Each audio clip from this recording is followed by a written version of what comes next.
Hello Faruk. হ্যাঁ, কে বলছেন?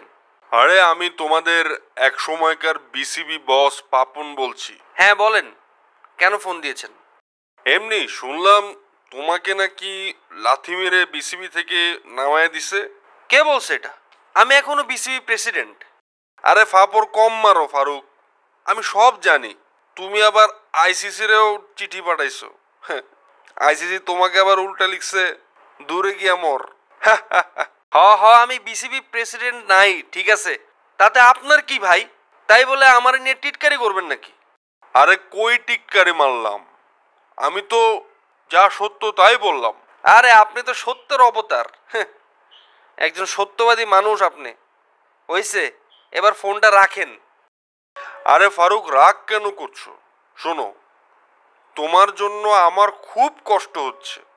কত স্বপ্ন দেখা আমার চেয়ারটা তুমি দখল করছিলা, বেশি দিন টিকতেও পারলা না। আরে পাপন স্যার, আপনার কুকাজ আকাজ ঠিক করতে করতেই আমার মেয়াদ শেষ হয়ে গেছে। এত আকাজ করে গেছেন বিসিবি চেয়ারে বৈশা, এত হিসাবের গরমিল। আরে তুমি যা পাইছো তা তো কিছুই না, নান্নু টের পাইবো।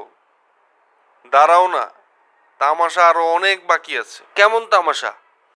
বাধ্য এসব, তোমার জন্য একটা কাজের অফার আছে। কি অফার?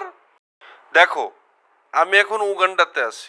এখানে নিগ্রোদের আন্ডারওয়্যারও বিক্রি করতেছি, মানে একটা নতুন স্টার্ট আপ বিজনেস খুলছি। আমি বেচা শেষ করতে পারতেছি না ফারুক, বিশ্বাস করো। মানে এত দুর্দান্ত একটা বিজনেস আমি পাইছি এখানে। আমি ভাবছি যে তোমার আমি আর এক এলাকায় শিফট করে দেবো, আমি এক এলাকায় বসবো। মানে ব্যবসা জমা পুরা ক্ষীর হয়ে যাবো ফারুক। ছি পাপন ভাই, ছি।